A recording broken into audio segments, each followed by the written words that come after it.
This is Bob Oliphant from the Westford Historical Society and Museum, bringing you episode 20 of the Westford Wardsman podcast. Westford Wardsman newspaper was part of Turner's Public Spirit, a weekly newspaper in Ayer a century ago.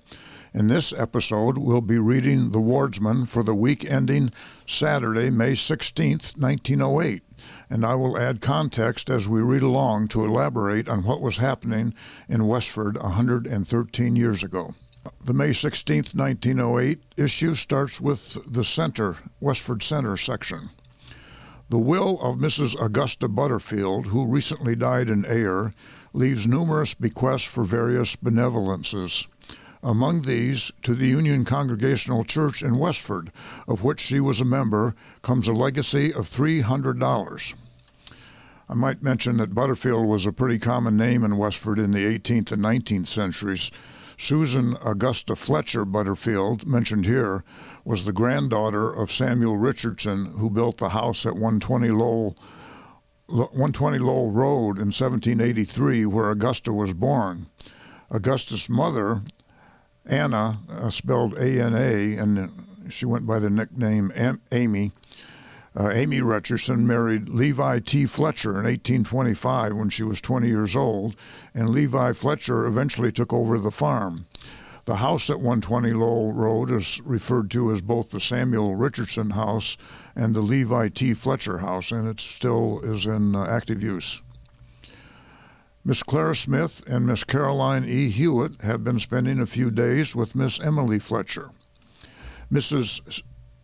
C.P. Marshall and daughter Marion have been spending the week with relatives in North Weymouth. She's the wife of the pastor of the Congregational Church on Lincoln Street. Hiram Dane has returned to his home in North Westford after his winter sojourn in California. He seems pleased with his traveling experiences and also pleased to be at home once more.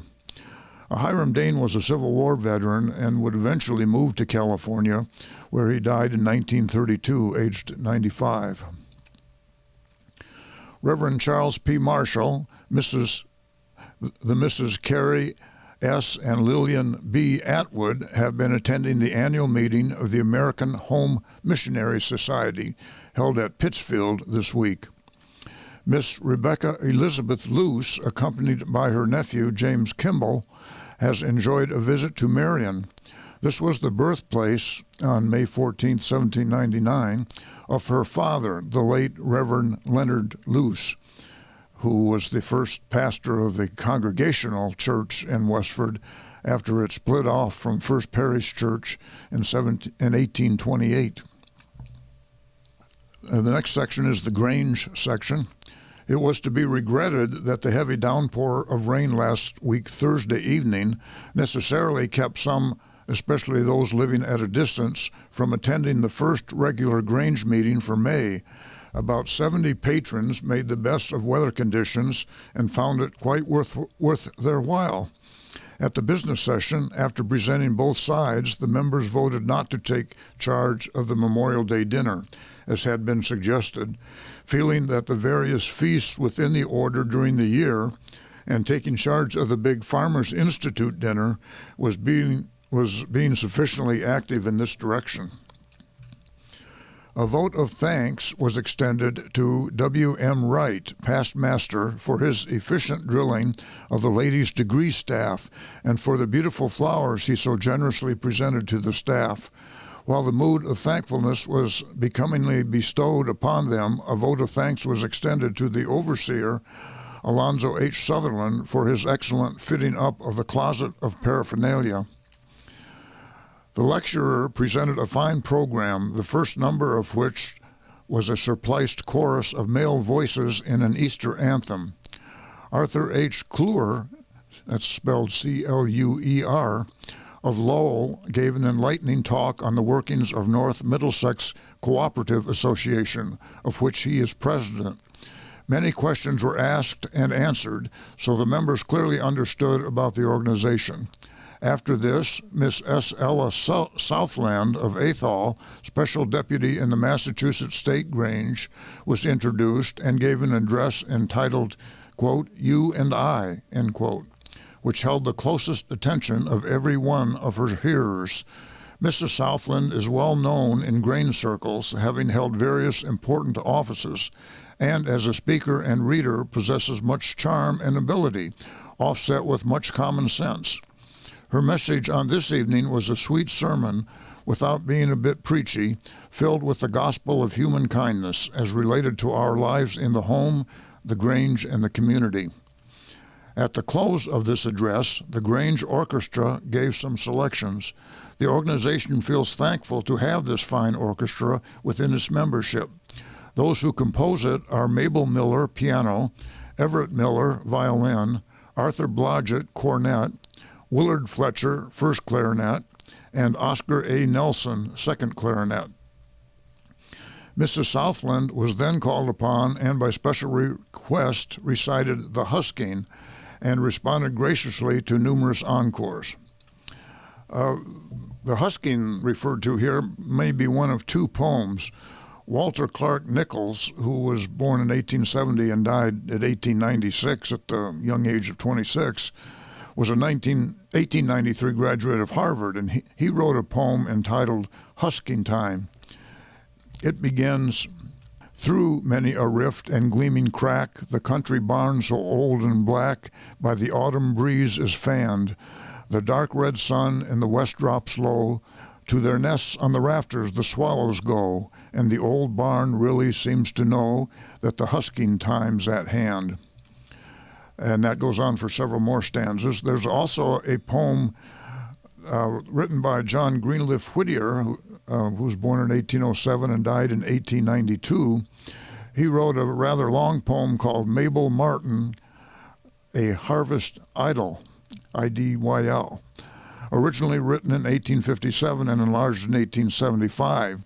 Section 2 of that poem is called The Husking.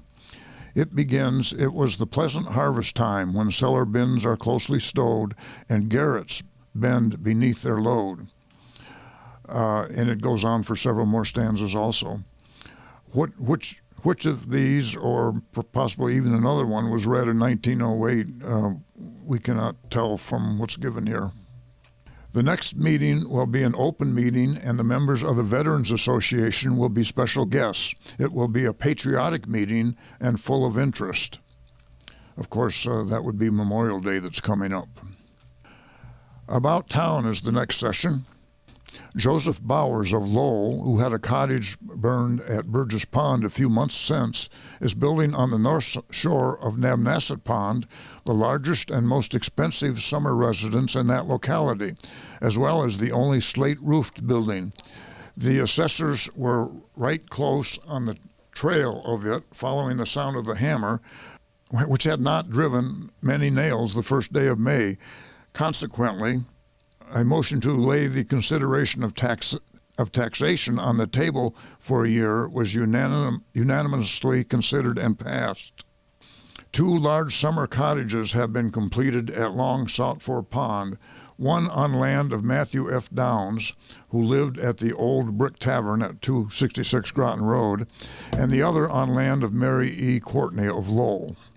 Arthur T. Warren of Chelmsford has purchased a large tract of wood and timber between Graniteville and Westford Station on the north side of Stony Brook Track and will commence cutting soon.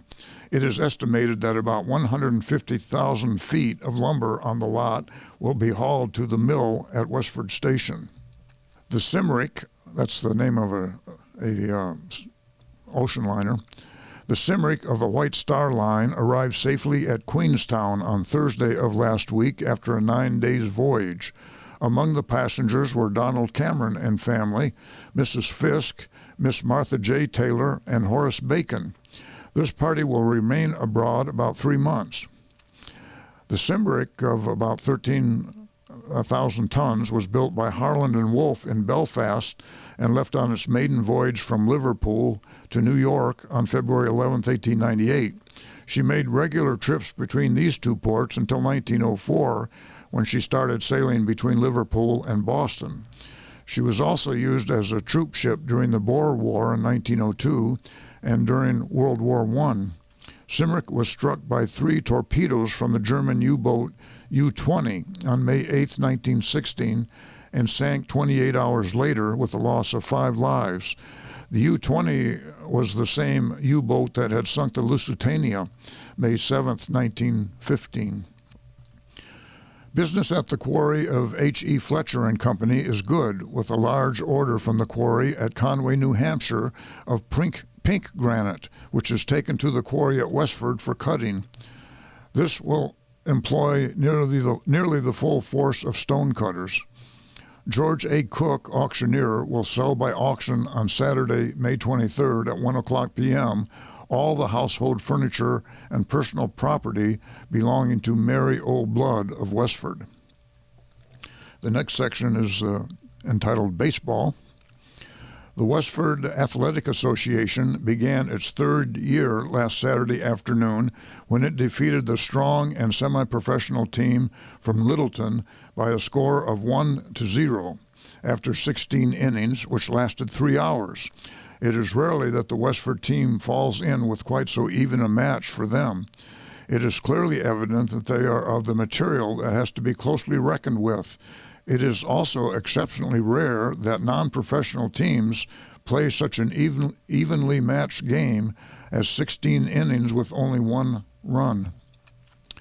This Saturday afternoon, the Westford team will endeavor to maintain their popular prestige and will meet at the park near Westford Station, the Loyal Council No. 8 Royal Arcanum from Lowell. It requires no profit to foretell that there will be no repetition of 1-0. Eddie Vaughn, who was such a star player for the Westford team last year, will play with the long-named team from Lowell. The funeral of Edmund Barton, who died last week Friday at his home on the Providence Road, took place Sunday afternoon. Reverend Charles P. Marshall was the officiating clergyman, whose condensed brevity and wise survey of the occasion was commendable. Appropriate singing added to the reflections of the occasion, which was by Mrs. C.D. Colburn, Miss Lillian Atwood, and Miss Carrie Atwood, who sang Nearer My God to Thee and Lead Kindly Light. The bearers were A.B. Eastman, Augustus Bunce, John Grieg, and Frank Bannister. Burial was in Fairview Cemetery. Mr. Barton had been in feeble health for several years. He was born in England and was 71 years old. He preferred the quiet of fireside life to any noticeable association with public affairs. The next section is called The Liquor Outlook. It is now 2 months since the town voted itself into the liquor business, but so far business has not been rushing. Of the 2 applications, one got turned down by the selectmen at the location at the corner of Main and River Streets, owned by Albert Reeves. The application of Lewis Palmer on Main Street was granted by the selectmen, but Mr. Palmer, after reflecting on the $1,500 clause in the license, concluded not to avail himself of the allurements of the business. Consequently, the town is without any legal liquor. Now, who will come to the rescue? Well, one, Mr. W. Moore of Ayer, has signified to the selectmen his willingness to relieve all distresses arising from a lack of moisture of the kind that the town voted.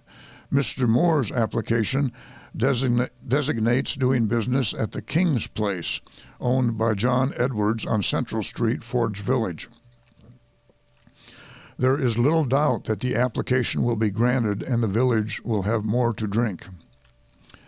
The next section is the Graniteville section. A meeting of the local branch of the Sons of Veterans was held in Music Hall last Saturday evening at 8 o'clock. The meeting was called to order by William O. Stiles, who was made temporary chairman. It was voted that the Sons of Veterans participate in the parade with the members of the Westford Veterans Association on Memorial Day, and another meeting will be held shortly in order to make the necessary arrangements. We'll talk a little bit more about why this change was made next week, I believe. The Ladies' Aid Society of the Methodist Church met with Mrs. Wesley O. Hawks Thursday afternoon.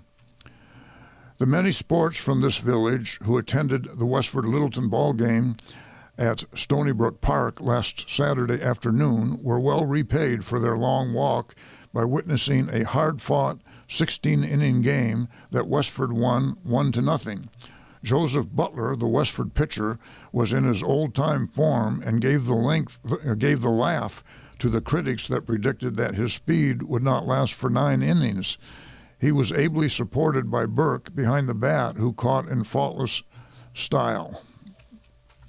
Oscar A. Nelson of this village has been recently appointed signboard inspector for the town of Westford and took charge of his new duties last week. The next section is called Improvements.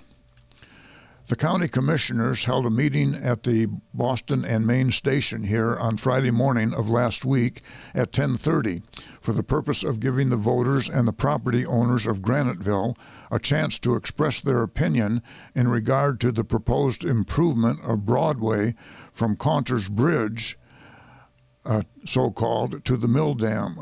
Conter's Bridge was actually on Graniteville Road. Actually, it runs over the railroad tracks just before you get to Broadway. The commissioners presented plans of the proposed change, and after the question was fully discussed, the meeting closed in due order. The commissioners, with County Engineer Kendall, then took a view of said Broadway and informed the property owners that another meeting would be held in the near future when more details of the proposed change would be presented. It is the general opinion here that this particular street is very much in need of improvement, but the property owners along the line do not feel that they can give up from 2 to 6 feet of their land in order to sanction such a change. In the meantime, nothing will be done until after the next meeting of the county commissioners. The next section is Ford's Village. Thomas Kelly of Lowell has engaged the Hanley Cottage for the season and is now occupying it. And then the next couple paragraphs are entitled Death. William Whigham, Whigham, an old and respected citizen of this village, passed away Sunday evening after a short illness with pneumonia. Mr. Whigham came from Scotland to Maine about 27 years ago, and from there he came to this village. His wife was buried just 15 years ago on the same day of the month that he died. One boy died some years ago. He leaves 4 sons and 4 daughters and 21 grandchildren. Funeral services were held at the house Wednesday afternoon. The house was filled with neighbors and friends, showing their respect for him, who so lately was with us seemingly in the best of health, and sympathy for those who are left to mourn his loss. The beautiful Episcopal service was used at the funeral, and members of the choir sang Rock of Ages, They Will Be Done, and Abide With Me. The floral offerings were many and very beautiful. The Paving Cutters Union was represented, they marching before the hearse in a body. 3 paving cutters and 3 Oddfellows were the bearers. That's the news in Westford for the week ending May 16th, 1908. Thank you for listening, and thanks to Nick Woodbury of Westford Cat for providing technical support.